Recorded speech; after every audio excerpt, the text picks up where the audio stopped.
At exactly 6:17 a.m., the calm of the neighborhood was shattered by the arrival of flashing red and blue lights. Police cruisers blocked off the intersection, and yellow tape stretched across the sidewalk like a warning line in a war zone. Amid the chaos stood Harold Thompson, a 73-year-old black man with a quiet posture and weary eyes that had seen decades of service. Wearing an old brown trench coat and a faded baseball cap, Harold didn't look like anyone important. But he stood still, scanning the apartment building across the street, not with panic, but with the quiet precision of someone calculating something no one else had noticed yet. "Hey, Grandpa!" a young officer barked with a smirk, motioning to his colleagues, who burst into laughter. "The bingo hall is 2 blocks down." Harold didn't flinch. He simply pointed at the second-floor window of the apartment complex. "That's my home," he said evenly. "I live in Unit 204. I know that building inside and out." The officers barely glanced at him. "Yeah, and I'm the president. Now move along before we have to escort you." One of them even pulled out his baton as if Harold posed a threat. Their tone wasn't just dismissive, it was deeply condescending, layered with the quiet venom of racial assumption and age-based ridicule. Despite their insults, Harold stayed where he was, his eyes fixed on the tactical positions being taken by the SWAT team. He noticed how they stacked near the main stairwell, how they focused their infrared cameras on the front and rear exits. He watched the movement patterns, the communications, the angling of their scopes, and then he frowned. Something was wrong. There was too much focus on conventional entry points and not enough attention paid to structural anomalies, places that wouldn't be obvious to those unfamiliar with the building's architectural flaws. Harold had lived in that complex for over 30 years. He knew its bones, its shortcuts, and its secrets. He also knew something the SWAT team didn't. Stepping cautiously toward the nearest senior officer, Harold attempted again to share what he knew. "There's a crawl space between Units 402 and 404. Was never on the official floor plans. Could be a blind spot. You're setting up for a direct entry, but he might already be watching you from inside the walls." The officer barely glanced at him. "Sir, we're asking you one last time to vacate the area. We're dealing with a hostage situation. Let the professionals handle it." There was no curiosity in the officer's voice, no pause to consider Harold's words, just the cold steel of procedure overriding common sense. As he stepped back in frustration, Harold couldn't help but notice how differently the white residents who tried to approach were treated. Their questions were met with patience, their concerns acknowledged. One woman had even been offered a bottle of water and a seat behind the perimeter tape. But Harold, he was brushed aside, laughed at, and eyed as a nuisance. Not for the first time he felt the weight of being invisible, not because he was irrelevant, but because the world had decided to see him that way. What they didn't realize was that the old man they were pushing aside had built part of the foundation beneath their feet, both literally and metaphorically. And so, as final orders were given, and the SWAT commander barked the countdown to breach, Harold stood alone, the morning wind tugging at the corners of his coat. He wasn't angry. He was alert. Behind the noise, the commands, and the radio chatter, he was listening to something else, intuition honed over decades. He had already spotted the trigger. He could already imagine the outcome. But no one was listening. And that more than anything was the real danger. As the SWAT team finalized its breach formation, a more senior figure emerged from behind a row of armored vehicles. Commander Nathan Briggs, the highest-ranking officer on site, was known for his no-nonsense demeanor and strict adherence to chain of command. The moment he saw Harold Thompson standing inside the cordoned-off area, his face tightened in irritation. Who let him through? He snapped at no one in particular. Striding toward Harold, he barked, "Sir, you need to move. Now.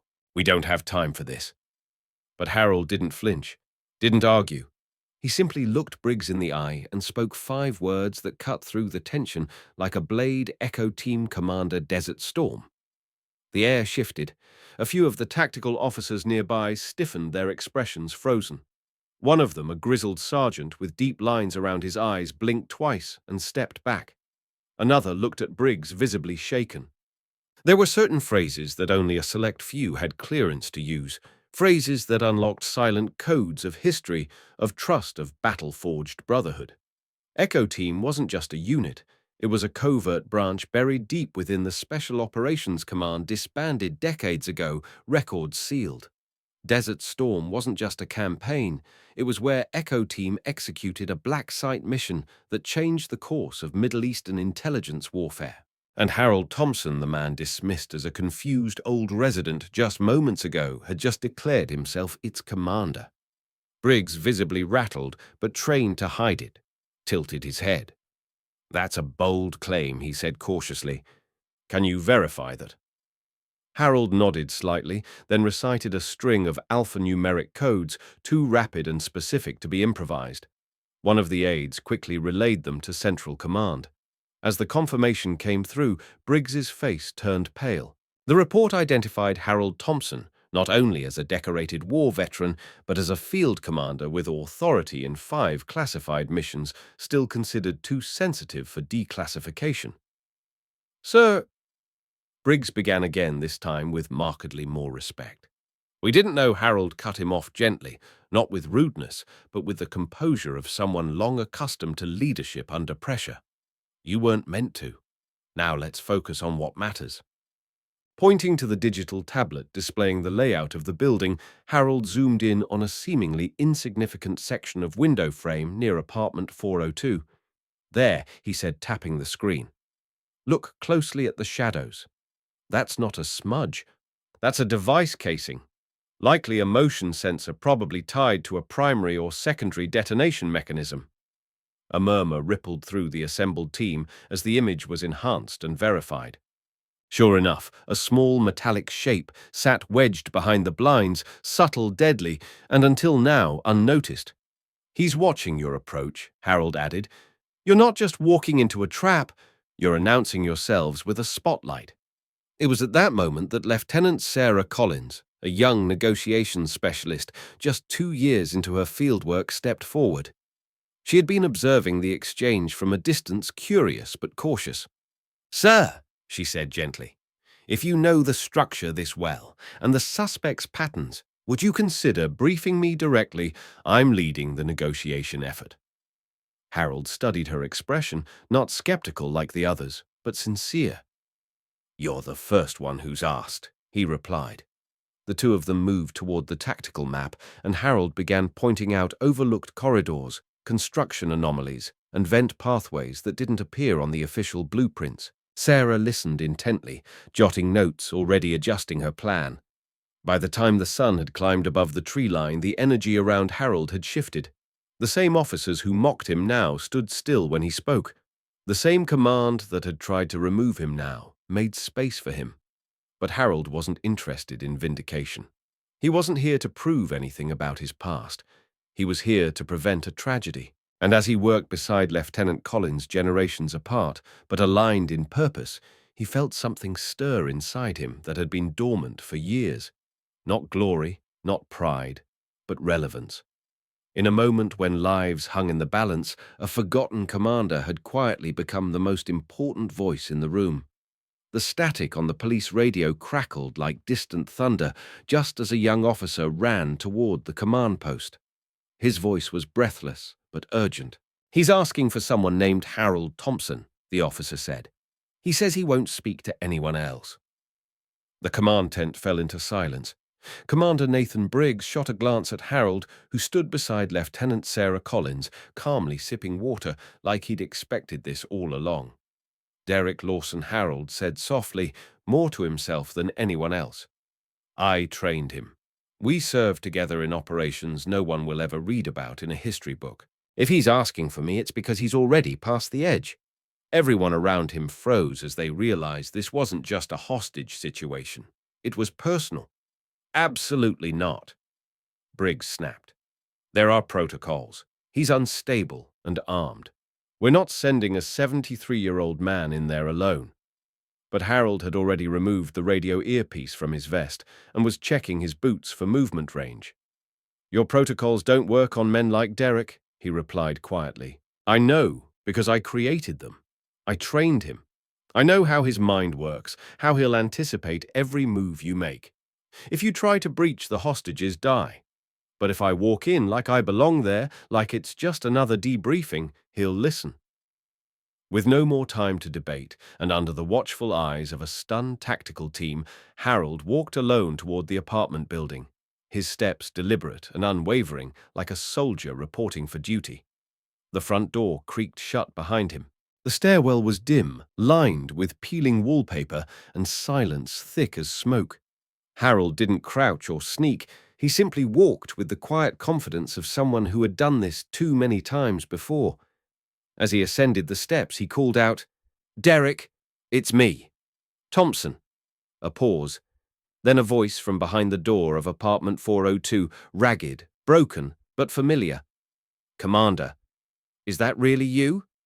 Eagle 7 November?" "Alpha," Harold replied, a code meaningless to most, but packed with memory and trust.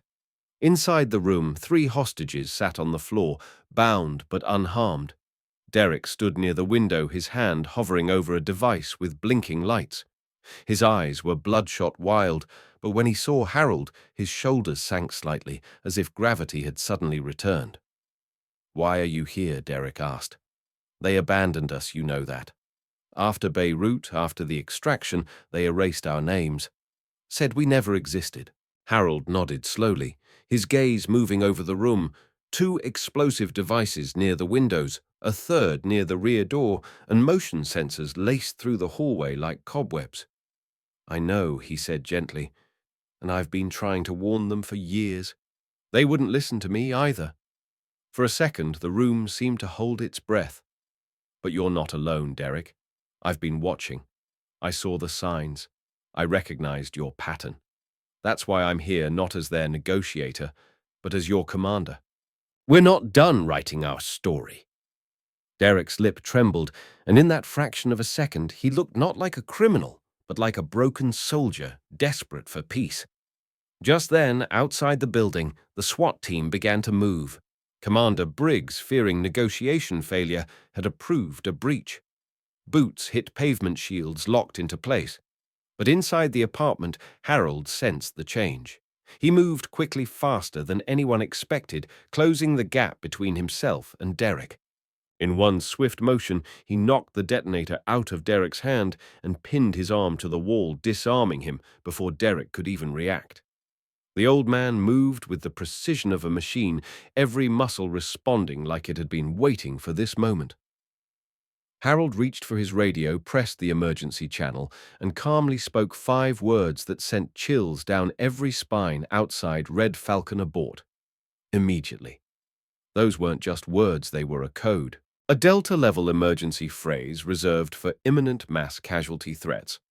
The tactical team moments from breaching the apartment froze in place. Helmets turned. Hands tightened around weapons.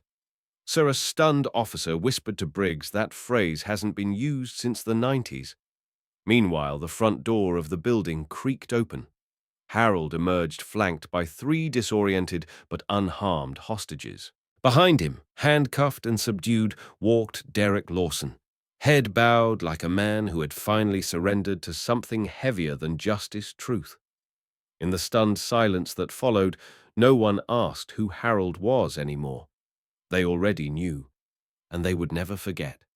The moment Harold Thompson stepped out of the building, guiding 3 visibly shaken but unharmed hostages into the hands of waiting medics, a hush fell over the entire operation site. Not a single command was uttered. Not a single boot moved. For a long moment, the entire SWAT unit stood still, watching the man they had mocked earlier walk with the calm of someone who had just defused more than just a bomb. He had rewritten their understanding of what leadership looked like. Behind him, Derek Lawson, handcuffed and subdued, was led away without resistance. The officers who had previously referred to Harold as Grandpa now addressed him differently. Commander Thompson whispered Sergeant Miller, tipping his helmet with reverence. It wasn't just a title anymore. It was a recognition, one that came far too late. But the silence at the scene didn't last long.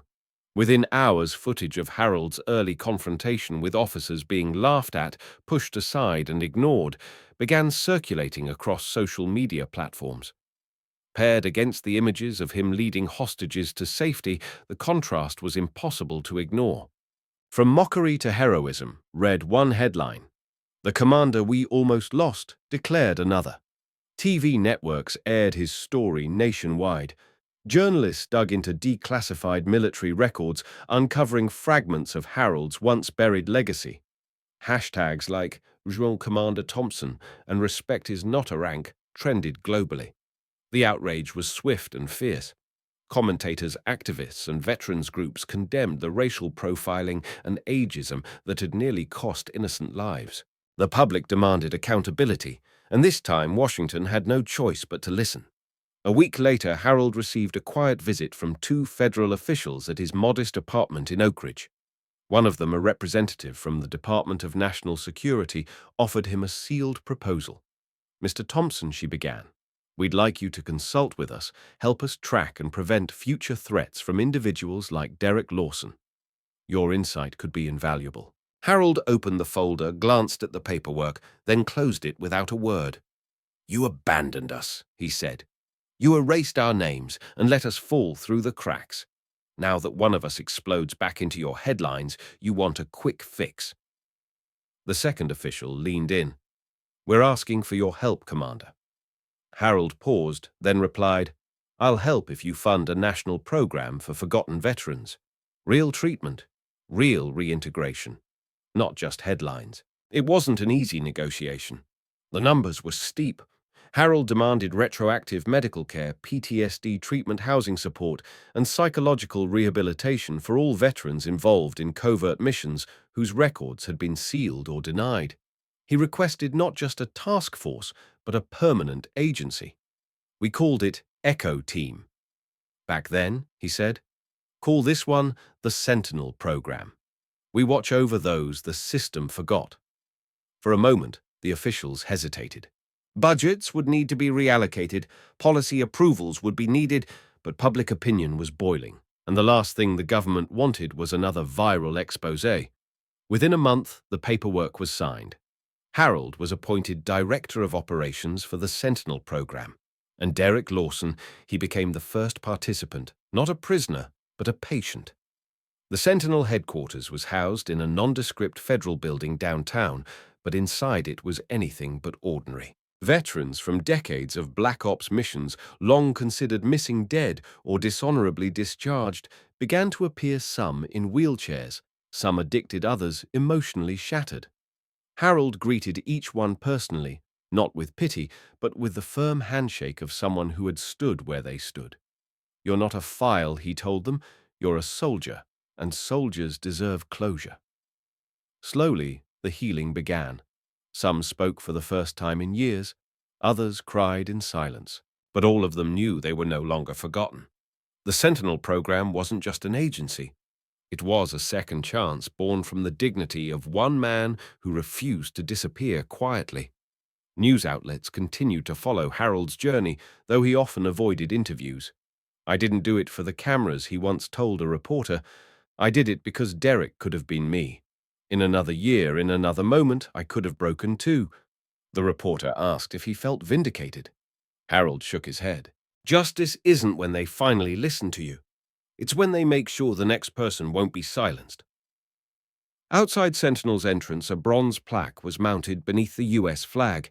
It read, "In honor of Commander Harold Thompson, defender of the forgotten." For the officers who once doubted him and the nation that nearly ignored him, that plaque was more than a tribute. It was a quiet reminder that heroes don't always wear uniforms, and when they do, we must never forget what those uniforms cost. 6 months after the operation that stunned a nation and reshaped how law enforcement viewed its own blind spots, the once forgotten name of Harold Thompson was now engraved in brass above the arched entrance of the newly established Thompson Training Hall. Tucked inside the main facility of the Sentinel Program, the training center wasn't built for fanfare or flashy tactics, it was built for fundamentals. Inside, young recruits sat in quiet formation, notebooks in hand, absorbing lessons not found in any police manual. The room was modest, but the energy within it carried the weight of lived experience.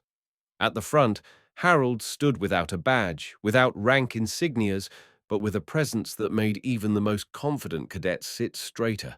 What he taught wasn't about breaking down doors or commanding authority. It was about reading silence, watching the smallest movement, noticing the shadow others missed. In the back row sat Officer Kyle Denton, head slightly bowed, his notepad filled with scribbled observations. He wasn't the same man who had laughed at Harold outside the hostage scene months before. The arrogance in his voice had been replaced by quiet resolve, the swagger gone from his walk. He had requested this transfer himself away from tactical command and into this very classroom. He told no one at first, but word eventually got around Denton had watched the footage of Harold's confrontation with Derek Lawson over 100 times. Not just because he was shocked, but because it exposed something uncomfortable in himself. Now, every morning he arrived early, took the same seat, and listened with full attention. Redemption. Harold believed never began with an apology. It began with effort. As the session progressed, Harold used no slides, no screens. Instead, he walked the perimeter of the room, slowly pointing out details in the students themselves. You third row, your bootlaces are tied differently. What does that tell us? And you? He turned to a young woman near the front. You looked over your left shoulder 3 times when I mentioned betrayal. Why? The room fell silent. He wasn't humiliating them. He was showing them that patterns are everywhere, and so is pain if you know where to look.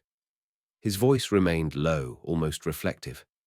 You want to serve with honor, he asked. Then learn to see people. Not files, not threats, people. It was unlike any course they'd ever taken, and many would later say it was the first time they truly understood what policing meant. During break hours, Harold would sit alone in the garden beside the hall, drinking coffee from a dented thermos that had traveled with him through more than one desert war. Sometimes young officers would approach hesitantly and ask questions. He always answered them. But the one phrase they all seemed to repeat over lunch in dorm rooms in late-night study groups was the same one Harold had first spoken into his radio on that unforgettable day: respect is not a rank. It wasn't just a slogan. Now it was stitched into the uniforms of every Sentinel graduate. It became the program's official motto, printed above every exit sign in the training wing, reminding officers daily that leadership is not granted by title or seniority, but earned through humility, consistency, and service under pressure. One morning, as Harold prepared for class, he found a letter left on the podium. It was handwritten with no signature, but the handwriting was familiar. I used to think I had all the answers, it began. But your silence that day taught me more than my loudest commands ever could. I failed you, Commander, but I hope to earn back a fraction of the respect I once denied you. Harold folded the letter gently and tucked it into his coat pocket. He didn't need to know the author. He already knew. And he didn't hold resentment, because if experience had taught him anything, it was that some men must fall before they can rise again. He just hoped Kyle and others like him would carry the weight of that fall with honor. As spring returned to the city, so did a renewed spirit inside the Sentinel Program. Veterans were healing officers, were transforming, and across the country, police departments began to revise their training standards. Panels on implicit bias were no longer optional. Courses on pattern recognition and emotional intelligence were modeled directly after Harold's teachings. The Thompson Training Hall became a pilgrimage site for agencies seeking reform. Yet Harold never gave speeches. He never accepted awards. He simply showed up each day, opened the door, and did what he always had: observed, listened, and taught. In the end, his greatest legacy wasn't the operation that saved lives. It was the quiet revolution he sparked in the hearts of those who had once seen him as invisible. Respect is not a rank. And Harold Thompson had earned his without ever raising his voice. If stories like this one moved you, where quiet dignity confronts injustice and forgotten heroes rise to lead once again, then deep inside HQ is the channel for you. We bring you powerful narratives that uncover the hidden courage, sacrifice, and strength of everyday individuals whose stories are rarely told but deeply needed. Subscribe now, join the community, and share your thoughts in the comments. Because the world doesn't change through noise, it changes when the right voices are finally heard.